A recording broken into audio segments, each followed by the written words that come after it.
नमस्कार साथियों, स्वागत है आपका हमारे ऑनलाइन एजुकेशन प्लेटफॉर्म प्रबुद्ध में। साथियों, आज हम प्राचीन भारतीय इतिहास के अंतर्गत वैदिक सभ्यता का अध्ययन करेंगे। तो चलिए शुरू करते हैं हम आज का लेक्चर। देखिए, अभी तक हम अध्ययन कर चुके हैं पाषाण काल का, उसके बाद हमने अध्ययन किया सिंधु घाटी सभ्यता का। तो मैंने आपको बताया था कि सिंधु घाटी सभ्यता का क्रमिक पतन हुआ, यानी उसके बहुत सारे प्राकृतिक कारण थे। उसमें बाढ़ को माना जाता है, सूखा को भी माना जाता है, मिट्टी की उर्वरता में कमी को भी माना जाता है। इसके अलावा भूकंप के भी हमें साक्ष्य मिले हैं। और इसके अलावा जो एक और कारण भी माना जाता है वो है आर्यों का आक्रमण, जिसके संबंध में मैंने आपको बताया था कि कैसे ऋग्वेद में बताया गया है कि एक हरयूपिया सभ्यता थी, जिसे जो है इंद्र ने तोड़ा था, यानी उसके किलों को इंद्र ने तोड़ा था और उस सभ्यता को समाप्त कर दिया था। तो कहीं न कहीं अनुमान लगाया जाता है कि आर्यों के आक्रमण से भी हो सकता है कि अ, सिंधु घाटी सभ्यता का पतन हुआ हो। तो जो आर्यों ने जो सभ्यता बनाई, उसी को हम वैदिक सभ्यता भी बोलते हैं, है ना? तो ये नाम कैसे पड़ा? सबसे पहले आप समझेंगे कि नाम कैसे पड़ा। देखिए, वैदिक सभ्यता, है ना? इसमें आपको वैदिक शब्द देखने को मिल रहा होगा। ये किससे बना है? ये बना है वेद शब्द से, है ना? वेद, वेदों के बारे में आप जानते हैं। ये हमारे कौन से वैदिक ग्रंथ हैं? जैसे ऋग्वेद हो गया, सामवेद हो गया, अथर्ववेद हो गया, यजुर्वेद हो गया, है ना? ये हमारे प्राचीन साहित्यिक ग्रंथ हैं, है ना? जिनमें जो है आर्यों के संबंध में हमें पूरी जानकारी मिलती है ना? तो जो वेद है, वेद का हम सबसे पहले शाब्दिक अर्थ समझते हैं। शाब्दिक अर्थ है इसका ज्ञान। आप इसे इस तरह से समझ सकते हैं, वेद जो शब्द है वो बेसिकली विद, और विद का मतलब होता है जानना। संस्कृत का शब्द है विद। जैसे हम जब भी कभी पढ़ते हैं, हिंदी हम पढ़ते हैं, अ, हिंदी एज अ सब्जेक्ट, तो वहाँ पे हम देखते होंगे कि बहुत सारी जगह विद का प्रयोग होता है। जैसे भाषाविद यानी भाषा जानने वाला, द्विभाषी विद दो भाषाएं जानने वाला, यानी कि विद का मतलब है जानना, यानी कि जानना, जानने की इच्छा, यानी कि कहीं ना कहीं ये संबंधित है नॉलेज से, है ना? तो वेद का आप शाब्दिक अर्थ समझ गए होंगे। तो चलिए अब हम क्रमबद्ध रूप से जो है इसका अध्ययन शुरू करते हैं। देखिए, कुछ विद्वान मानते हैं कि आर्यों ने सैंधव सभ्यता के नगरों का ध्वस्त कर एक नई सभ्यता की नींव रखी, जिस कारण जो है इसका जो है इस सभ्यता का एक और नाम होता है, वो है आर्य संस्कृति, यानी कि आर्यों की सभ्यता या आर्यों की संस्कृति, है ना? ये क्या थी? जैसे कि हमने पढ़ा था कि सिंधु घाटी सभ्यता एक नगरीय सभ्यता थी, ये उसके उलट थी, यानी ये क्या थी? ये थी ग्रामीण संस्कृति,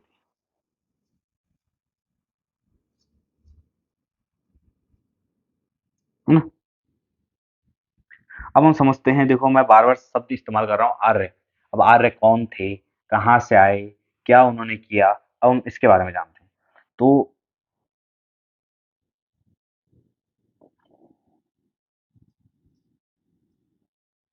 आर्य, देखिए, आर्य क्या है? सबसे पहले ये शब्द जो है, ये शब्द दिया था मैक्स मूलर ने, एक विद्वान है, खासकर इतिहास के।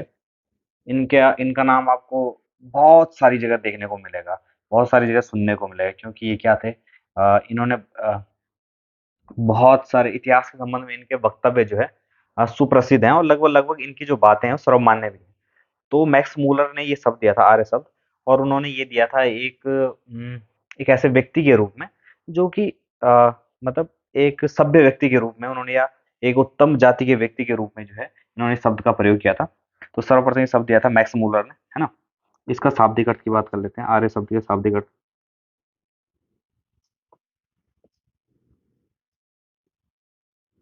देखिए, आर्य शब्द का शाब्दिक अर्थ होता है जो कि श्रेष्ठ हो, या अभिजात हो, या कुलीन हो,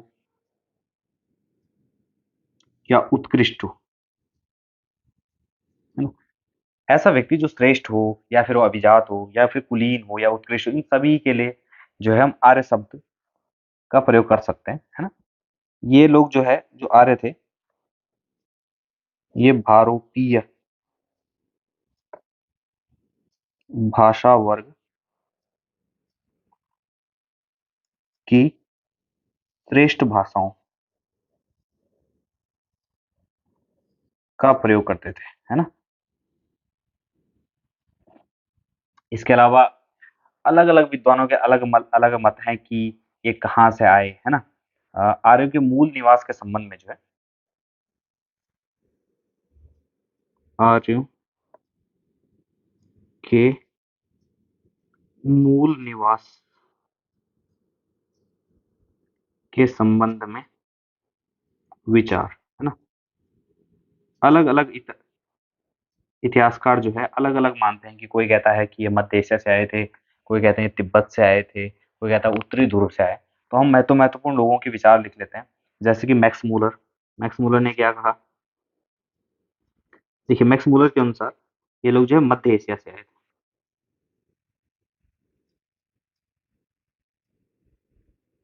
वहीं अगर बात करें बाल गंगाधर तिलक जी की,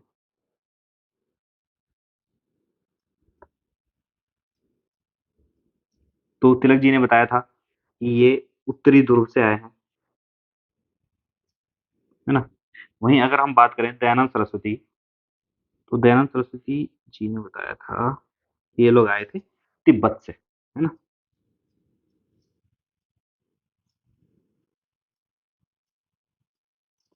वहीं गंगानाथ झा ने बताया कि ये ब्रह्मर्षि देश से है ना? अब अगर आपसे क्वेश्चन पूछा जाए, एक सामान्य क्वेश्चन, कि आर्य कहाँ से आए, तो आपका जवाब होना चाहिए मध्य एशिया, क्योंकि सर्वमान्य तथ्य यही है ना? अधिकतर विद्वानों द्वारा इसी को जो मान्यता दी गई है, और ये क्यों दी गई ये मैं आपको बताऊंगा। क्योंकि हमें एक इसका एक साक्ष्य मिलता है बोगाज कोई में। बोगाज कोई है आपका तुर्की में पड़ता है, बोगाज कोई एशिया माइनर के आसपास है। तो उसमें हमें ऋग्वैदिक काल के कुछ देवताओं का उल्लेख मिलता है। तो उसमें पता चलता है कि शायद ये लोग जो है अ, मध्य एशिया एशिया माइनर और हम कह सकते हैं ईरान, इराक, अफ़गान होते हुए जो है भारत आए, है ना? यहाँ मैं लिख लेता हूँ, जो सर्वमान्य तथ्य है, उसके अनुसार ये कहाँ से आए थे, है ना? तो जो आर्य थे, ईरान, इराक तथा अफ़गान होते हुए वर्ष 1500 ईस्वी पूर्व में भारत आए। इसका क्या साक्ष्य मिलता है? मैं बात कर रहा हूँ इसके साक्ष्य की। तो मैंने आपको बताया था कि बोगाज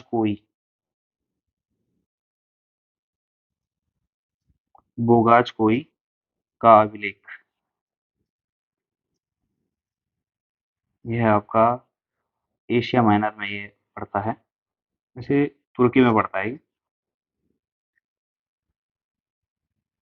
में बोगाज कोई के अभिलेख में ऋग्वैदिक काल के देवताओं जैसे कि इंद्र हो गया, वरुण हो गया, मित्र हो गया तथा नासत्य का जो है क्या मिलता है? उल्लेख मिलता है। अब आप यहाँ पे समझ रहे होंगे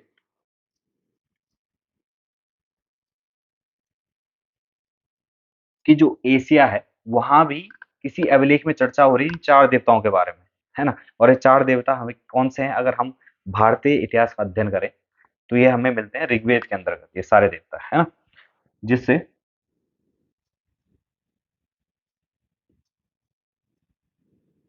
अनुमान लगाया जाता है कि जो वैदिक आर्य थे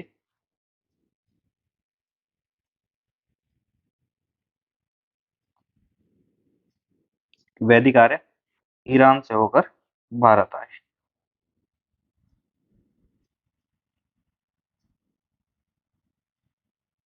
है ना? बोगाज कोई कब लिखा? इसका मैं वो भी लिख देता हूँ आपको, टाइम पीरियड लगभग ये 1400 ईस्वी पूर्व का है लगभग। 1400 ईस्वी पूर्व का ये अभिलेख है। इसमें बताया गया है कि इंद्र, वरुण, मित्र और नास्तिक की इसमें चर्चा की गई है ना? इसी आधार पे जो है अनुमान लगाया जाता है कि ये लोग जो है अ, ईरान, इराक और अफ़गान होते हुए जो भारत में है। अब ये ईरान में क्यों नहीं रुके, ये इराक में क्यों नहीं रुके, ये अफ़गान में क्यों नहीं रुके? क्योंकि ये जो है पशुचारण प्रकृति के लोग हैं ना, पशुचारण प्रकृति के लोग, यानी जो लोग पशु चराते हैं, एक कबीलाई व्यवस्था में रहते हैं, कभी यहाँ रहते हैं, कभी वहाँ रहते हैं। पर इन लोगों ने रहते ये मतलब घुमंतु परिवर्ती किए थे, परंतु बाद में जो है ये कहाँ बस गए? भारत में आकर बस गए और इन्होंने एक नई सभ्यता, एक नई संस्कृति बनाई, जिसे कहा गया आर्य संस्कृति या वैदिक सभ्यता कहा गया, है ना?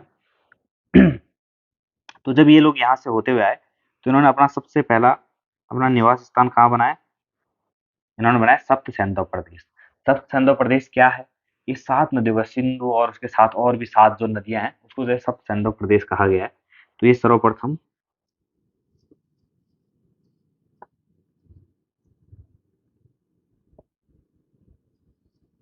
सप्त सैंधव प्रदेश में बसे। सप्त सैंधव का मतलब आप समझ गए, 7 नदियों का स्थल, है ना? अब हम बात करते हैं, आगे बढ़ते हैं। अब हम, एक और शब्द आता है बार-बार बीच में, अनार्य। अगर अनार्य शब्द का अगर आपको सामान्य सा अर्थ समझना हो, तो आप बस इतना समझ लीजिए कि जो भारत में आर्यों से पहले रहने वाले लोग, उन्हीं को जो हम अनार्य कहेंगे, है ना? चलिए अब आगे बढ़ते हैं। मैंने आपको आर्य शब्द और वो कहाँ से आए, वो कैसे यहाँ पे बसे, इस संबंध में आपको बता दिया है ना? उम्मीद है आप लोगों को इतना समझ में आ गया होगा। तो अब हम आगे बढ़ते हैं इसी में, जो वैदिक काल है, उसके टाइम पीरियड की बात कर लेते हैं। देखिए, जो वैदिक काल है, इसका टाइम पीरियड है 1500 ईस्वी पूर्व से 600 ईस्वी पूर्व तक, है ना? ये तो हो गया इसका टाइम पीरियड। परंतु हम अध्ययन की सुविधा की दृष्टि से जैसे कभी-कभी इतिहास में एक एकदम से परिवर्तन आना शुरू हो जाते हैं, तो हम क्या करते हैं कि उनको 2 पार्ट में डिवाइड कर देते हैं, या और भी पार्ट में डिवाइड कर सकते हैं, परंतु तुलना के लिए कि कैसे जो है समाज परिवर्तित हो रहा है। इतिहास का अध्ययन हम कर ही इसलिए रहे हैं, ताकि हम इन अध्ययनों, इन परिवर्तनों से सीख सकें, है ना? हर चीज़, हर कारण का क्या प्रभाव पड़ता है, वो सब सीख सकें। तो इसी प्रकार जो है वैदिक काल को जो हम अध्ययन की दृष्टि से 2 पार्ट में डिवाइड करेंगे और समझेंगे कि पहले वाले पार्ट में किस तरह से विकास हो रहा है और दूसरे वाले पार्ट में समाज में किस तरह से विकास हो रहा है या परिवर्तन हो रहे हैं, है ना? हर समय विकास ही नहीं होता, मतलब परिवर्तन भी हो रहे हैं, क्योंकि कभी-कभी कोई चीज़ जो है उन्नति कर रही होती है और वो समाज के लिए अच्छी होती है, परंतु दूसरे पल जो है, दूसरे समय में क्या हो जाता है, अन्य लोगों का प्रभुत्व हो जाता है और अवनतिकालीन में चले जाते हैं। तो इसी प्रकार का हम अध्ययन करेंगे वैदिक काल में। ये टॉपिक जो है वैदिक काल का, ये कहीं न कहीं मेंस के लिए बहुत ही अच्छा टॉपिक है और लगभग हर पीसीएस परीक्षा में, जिसमें भी इतिहास से संबंधित प्रश्न पूछे जाते हैं, हमेशा वैदिक सभ्यता से क्वेश्चन आते ही आते हैं। तो आप इसको समझेंगे, एक एक कॉन्सेप्ट है, एक अच्छा कॉन्सेप्ट है। तो वैदिक काल को हम 2 पार्ट में अध्ययन की सुविधा की दृष्टि से बाँट देते हैं। एक है आपका, पहला आपका ऋग्वैदिक काल, इसको ऋग्वैदिक काल भी कहते हैं और पूर्व वैदिक काल भी कहते हैं। इसका समय लिख लेते हैं, 1500 ईस्वी पूर्व से 1000 ईस्वी पूर्व तक। आप यहाँ पे एक और बात ध्यान देंगे कि जब से वैदिक काल शुरू हो रहा है, उसके बाद लगभग अमूमन सभी किताबों में जो अ, वर्ष दिया हुआ होगा या जो भी समय बताया गया हो, लगभग सभी किताबों में आपको सेम मिलेगा। क्योंकि यहाँ कहीं न कहीं से जो है आपको लिखित साक्ष्य मिलने शुरू हो चुके हैं, उनको पढ़ा जाना शुरू हो चुका है। तो इसलिए जो है अ, इतिहास के कालक्रम का जो है कहीं न कहीं एक निश्चित पैटर्न यहाँ पे बन चुका है ना। इसके बाद आपको जो भी समय मिलेगा, जैसे मैंने यहाँ पे लिखा है 1500 ईस्वी पूर्व से 1000 ईस्वी पूर्व, तो आपको अमूमन अमूमन लगभग सभी किताबों में जो है सेम मिलेगा, है ना। पहला हो गया ये, और दूसरा है आपका उत्तर वैदिक काल,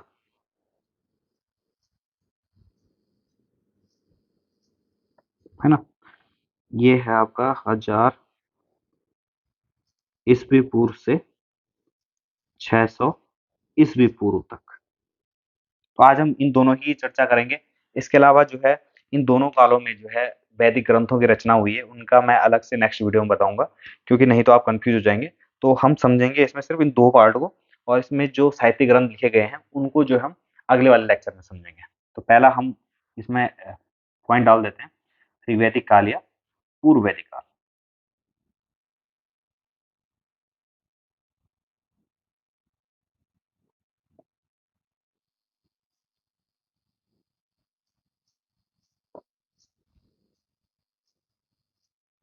इसका टाइम पीरियड मैं आपको बता चुका हूँ, 1500 ईस्वी पूर्व से 1000 ईस्वी पूर्व तक। देखो, भारतीय आर्यों के संबंध में प्रथम जानकारी हमें किससे प्राप्त होती है? ऋग्वेद से प्राप्त होती है ना।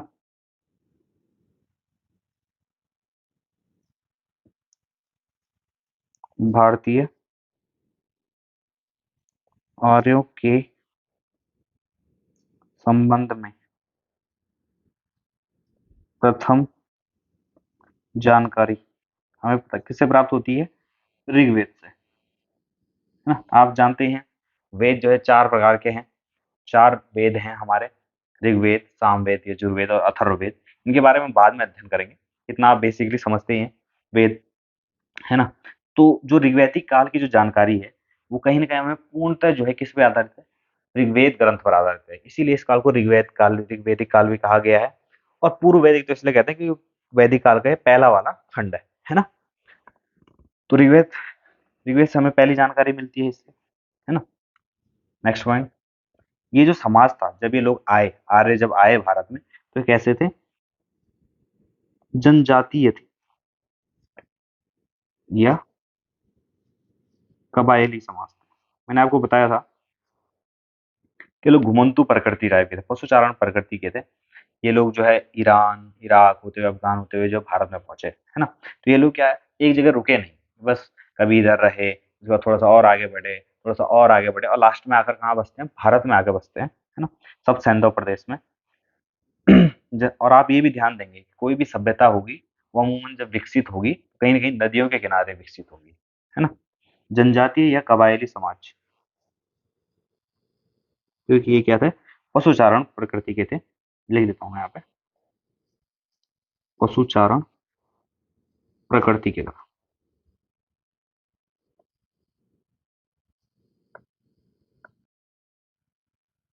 चलिए अब हम आगे बढ़ते हैं और बात करते हैं इनकी सामाजिक संरचना की, कि किस तरह से ये लोग जो है इनकी समाज की संरचना थी, है ना। तो सबसे पहले जो समाज में जो सबसे छोटी इकाई थी वो थी परिवार। इसको कुल भी कहा जाता है ना। परिवार या कुल मिलकर जो है क्या बनाते थे? एक ग्राम बनाते थे, यानी कि एक गांव बनाते थे। बहुत सारे ग्राम मिलकर जो है क्या बनाते थे? एक विश्व बनाते थे। और विश्व जो है मिलकर क्या बनाते थे? जन, है ना। तो अभी हम यहाँ पे समझेंगे कि जो परिवार या कुल था उसका मुखिया कौन था? पिता, या इसको बोल सकते हैं कुलुप। वहीं जो ग्राम था, ग्राम का मुखिया कौन था? इसको बोलते थे ग्रामीणी। अगर हम बात करें विश्व, तो विश्व का प्रमुख था विश्वपति।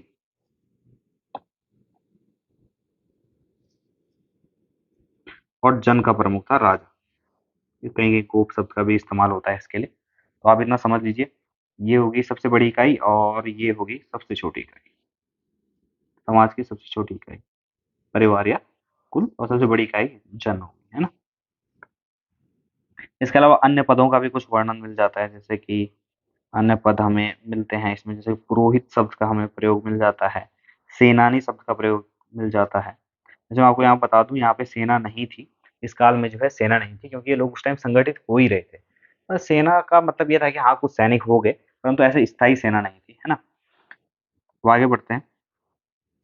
जो आर्य थे उनको जो है पंचजन भी कहा जाता था, है ना। आर्यों को पंचजन।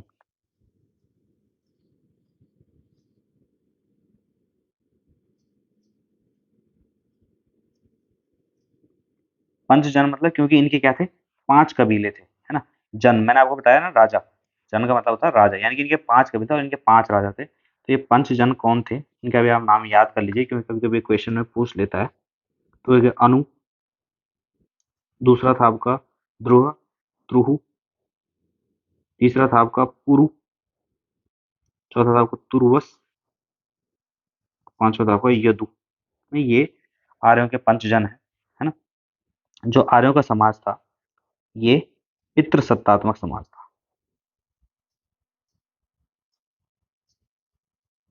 जबकि मैंने आपको बताया था कि सिंधु सभ्यता जो था, वो एक मातृ सत्तात्मक समाज था, है ना?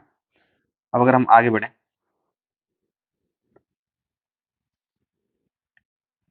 तो इनका जो प्रमुख कार्य था,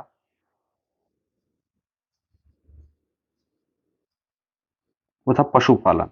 जैसा कि मैं आपको बता चुका हूँ कि ये लोग उस टाइम जो है पशुचारण प्रकृति के थे, इसलिए जो है इनका प्रमुख कार्य क्या था, पशुपालन, है ना?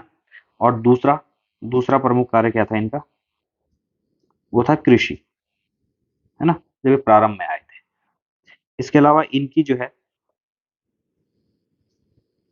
3 प्रमुख राजनैतिक संस्थाएं थी, जिनका हमें वर्णन देखने को मिलता है। वैसे तो एक और का भी मिलता है, गण नाम से मिलता है, परंतु आप इन 3 को याद कर लीजिए जो महत्वपूर्ण है। इनमें से पहला है सभा, दूसरे का नाम है समिति, और तीसरी है विदत। इनके बारे में थोड़ा-थोड़ा जान लेते हैं। जो सभा थी, उसको माना जाता है कि ये श्रेष्ठ या विद्वान लोगों की थी, है ना? और इसका कार्य क्या था? राजा को सलाह देना, है ना? दूसरी हमारी दूसरी अगर मैं बात करूँ, तो दूसरी है आपका समिति। समिति जो है, इसके सदस्य क्या थे? सिर्फ पुरुष थे, मात्र पुरुष सदस्य थे इसमें, और इसका प्रमुख कार्य था राजा का चुनाव करना।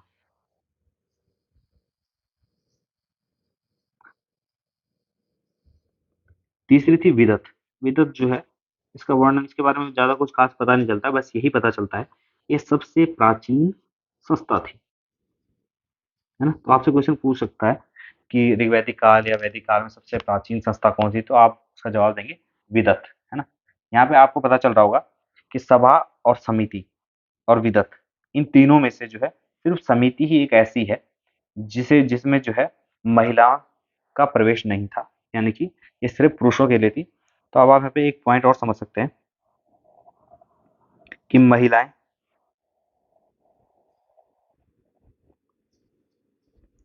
सभा तथा विदत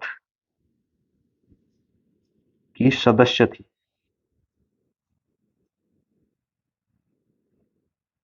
किंतु समिति की नहीं। इससे क्या पता चलता है, हमें क्या निष्कर्ष निकालेंगे आप इस चीज से?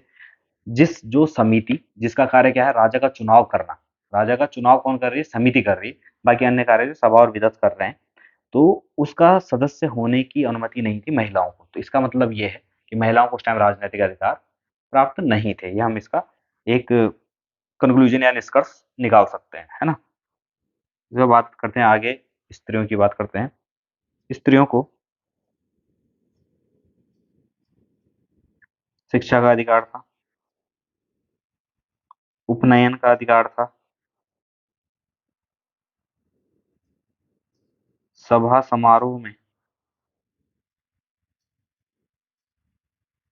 भाग लेने का अधिकार था।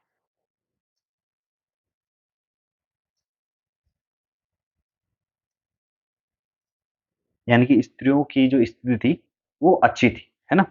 इसके अलावा अगर हम बात करें, कुछ हमें विदुषी स्त्रियों की जानकारी इस काल में प्राप्त होती है। विदुषी का मतलब आप समझते हैं ना, विद्वान स्त्रियां।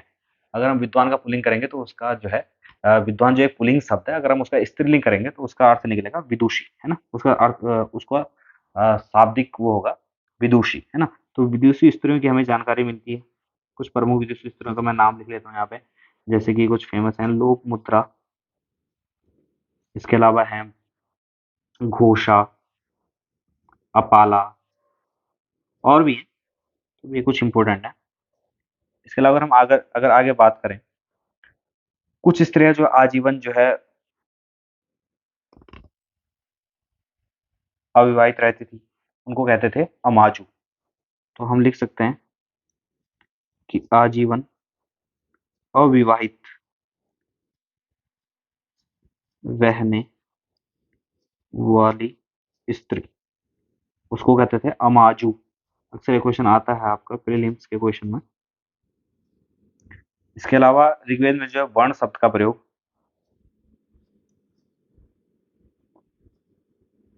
देखने को मिलता है ना? परंतु इसका वर्ण का मतलब क्या होता था? एक तो रंग से होता था, और कभी-कभी इसका प्रयोग हो जाता था व्यवसाय चयन के लिए। वैसे अमूमन रंग के लिए ही प्रयुक्त होता था वर्ण शब्द, है ना? तो रंग तथा व्यवसाय चयन के लिए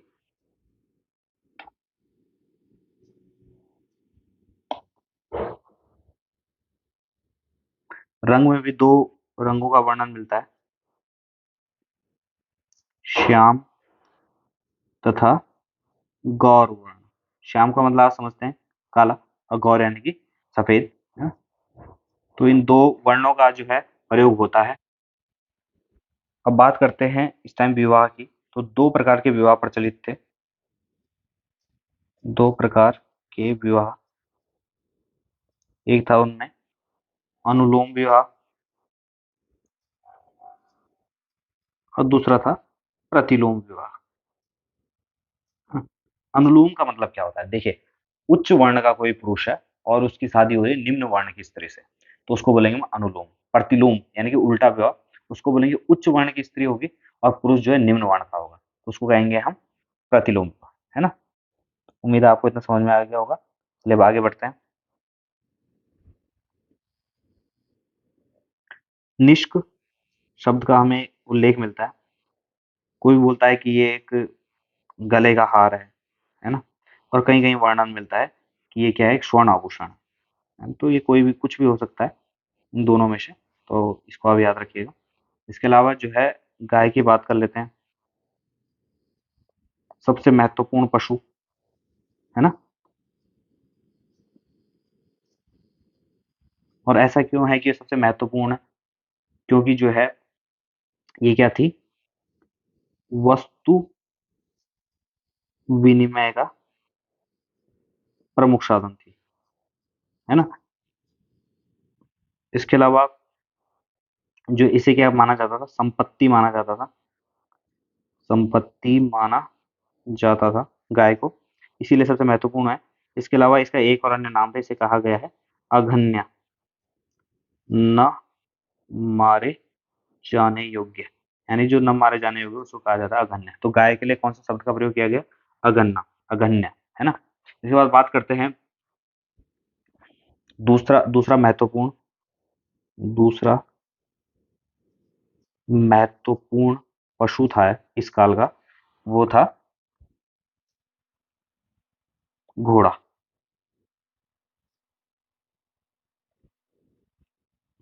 तो बात करते हैं बलि। इस बलि शब्द का क्या मतलब था? बलि जो क्या था, एक प्रकार का कर था, परंतु क्या था ये, एक स्वैच्छिक कर था। यानी कि ये ऐसा नहीं था कि राजा को दिया जाने वाला स्वैच्छिक उपहार था, कर नहीं था, बल्कि एक उपहार था, है ना, बलि। इसमें ऋग्वैदिक काल में, है ना? अभी हम उत्तर वैदिक काल में भी समझेंगे कि बलि का किस तरह से जो है दूसरा परिवर्तन हो गया बलि में, है ना? इसके बाद बात करते हैं पणि। पणि नाम मिलता है। तो पणि क्या थे? ये जो है पशुओं की चोरी के लिए, पशुओं की चोरी हेतु कुख्यात थे, है ना? पणि क्या करते थे? पशुओं की चोरी करते थे, है ना? क्योंकि उस टाइम जो है पशु ही जो है कहीं न कहीं जो समाज था उसमें जो मुख्य जो संपत्ति थी वो थे पशु, है ना? इसके अलावा इनका कुछ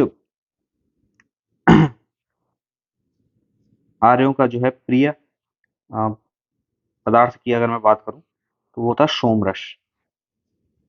ये वनस्पतियों से निर्मित होता था, है ना?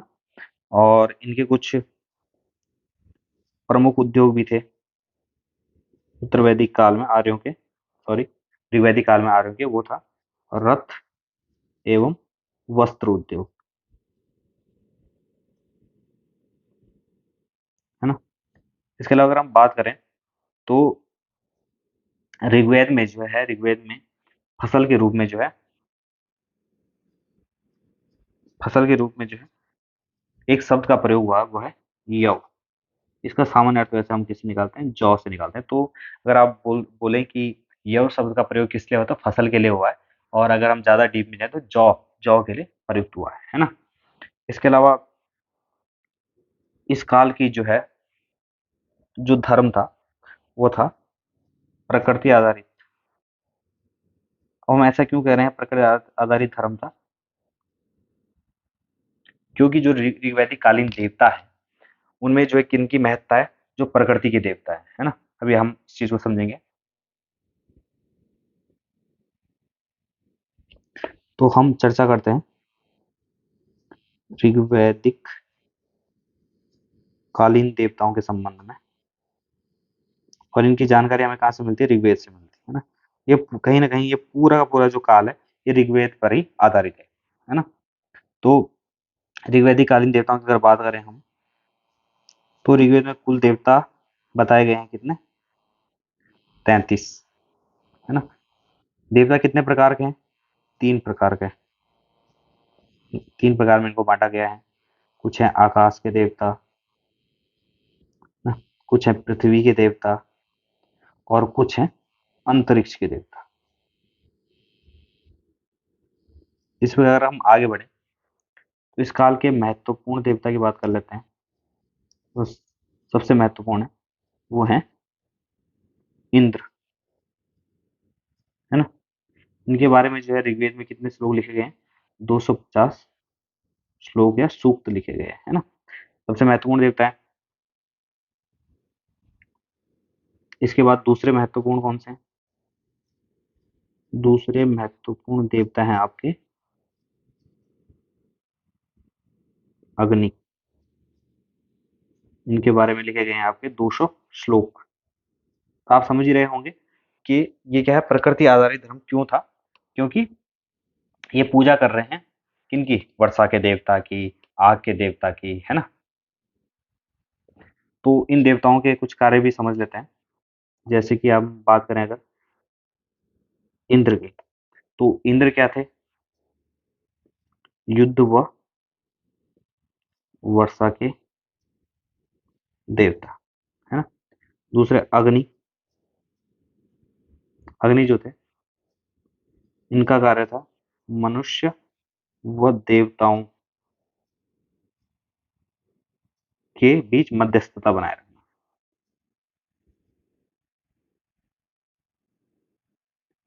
वरुण की बात कर लेते हैं। ये जन निधि का प्रतिनिधित्व करते हैं। नेक्स्ट बात करते हैं पूषण की। जो पूषण देवता है एक तो पशुओं के देवता है। किस काल में? ऋग्वेद काल में। और उत्तर वैदिक काल में ये शूद्रों के देवता हो जाते हैं, है ना?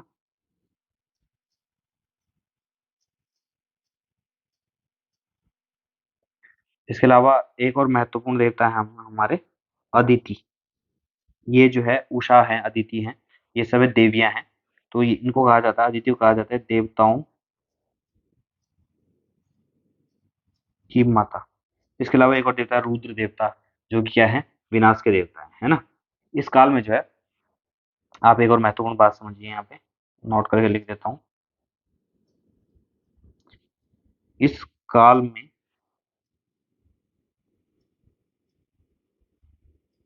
मूर्ति पूजा का उल्लेख नहीं मिलता, है ना। चलिए अब आगे बढ़ते हैं। ऋग्वैदिक काल में हमें कुछ नदियों का वर्णन मिलता है नदी सूक्त में, है ना। हम यहाँ पे लिख देते हैं ऋग्वैदिक ऋग्वैदिक कालीन नदियां। अक्सर यहाँ से क्वेश्चन बनते हैं।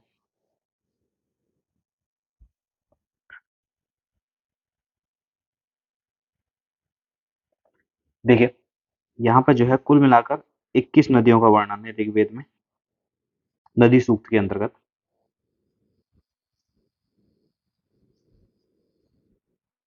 इनमें जो है सबसे पवित्र नदी है हमारा सरस्वती, है ना। इसके कुछ अन्य नाम भी हैं, जैसे नदी तमा यानी कि नदियों में सर्वश्रेष्ठ, है ना। इसके अलावा है देवी तमा, यानी देवियों में सर्वश्रेष्ठ है, देवियों में प्रमुख, है ना। और एक और नाम है इसका माते तमा, माताओं में प्रमुख, है ना। इसके अलावा अगर हम बात करें सबसे पवित्र नदी तो हो गई सरस्वती। सर्वाधिक बार उल्लिखित नदी, यानी जिसका बार बार जिक्र आ रहा है ऋग्वेद में, वो है आपका सिंधु नदी, है ना। इसका एक और अन्य नाम है,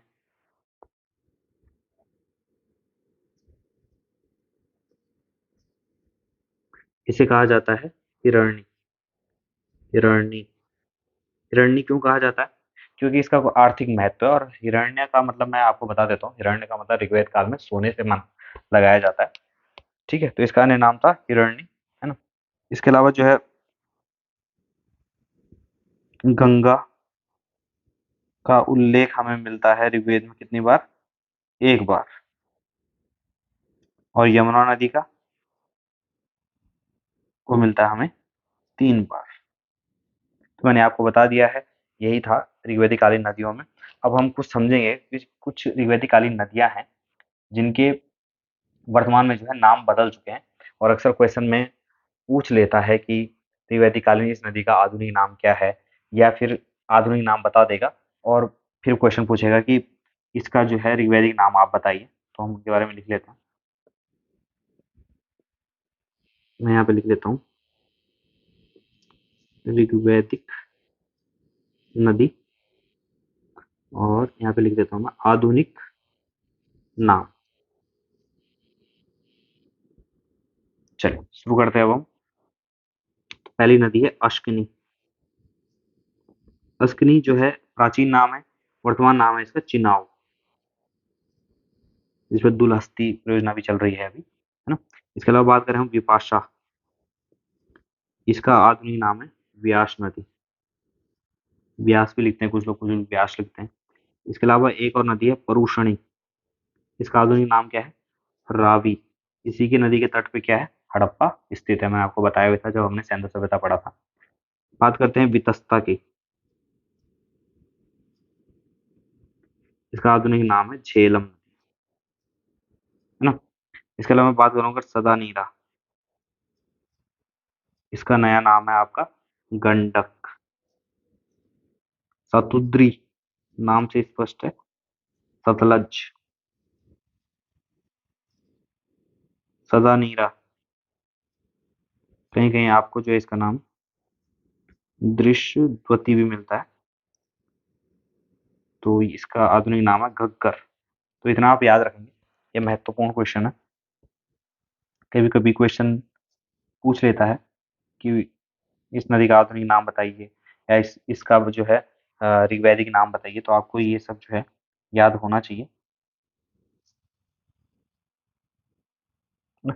तो चलिए हम आगे बढ़ते हैं। अब कुछ ऋग्वैदिक कालीन शब्द हैं जिनके बारे में आपको पता होना चाहिए, कभी कभी क्वेश्चन में पूछ लेता है कि इस शब्द का क्या मतलब है, और ऋग्वैदिक काल में इसको क्या कहते थे, है ना।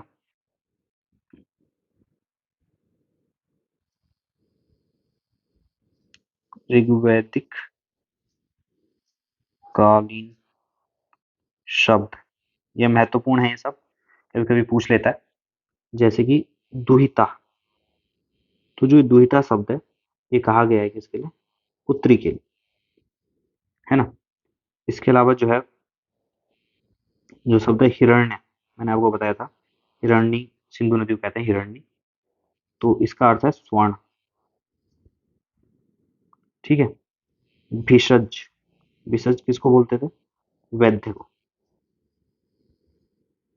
अघन्या, मैंने आपको बताया था अघन्या कहा जाता है किसको? गाय को। तक्षण, तक्षण कहा जाता था बढ़ई को, और ये क्वेश्चन आया हुआ भी है। इसके अलावा हम बात करें अगर, स्पश, स्पश कहा जाता था गुप्तचर को, हाँ। इसके अलावा जो है वेगनाट, वेगनाट कहा जाता था किसको? सूद खोर को। तो बस आपको ऋग्वैदिक काल में इतना ही याद रखना है। मैंने आपको सभी महत्वपूर्ण बातें बता दी हैं ऋग्वैदिक काल की। तो आज का लेक्चर ऑलरेडी काफी लंबा हो चुका है। मैंने सोचा था कि आज ऋग्वैदिक काल के साथ साथ आपको उत्तर वैदिक काल पढ़ाऊंगा, और कल जो है हम वैदिक ग्रंथों की शुरुआत करेंगे, परंतु लेक्चर बहुत ज़्यादा लंबा हो चुका है, इसलिए हम इसको यहीं पे रोकते हैं, और कल हम उत्तर वैदिक काल के बारे में पढ़ेंगे, और साथ में हम वैदिक ग्रंथों की भी चर्चा करेंगे, जो सिर्फ एग्जाम की दृष्टि से नहीं, बल्कि आज के परिवेश में हमें अपने वैदिक ग्रंथों के संबंध में, या जो हमारे प्राचीन ग्रंथ हैं उनके बारे में भी जानकारी होना आवश्यक है। तो कल मिलते हैं नेक्स्ट लेक्चर के साथ। Thank you.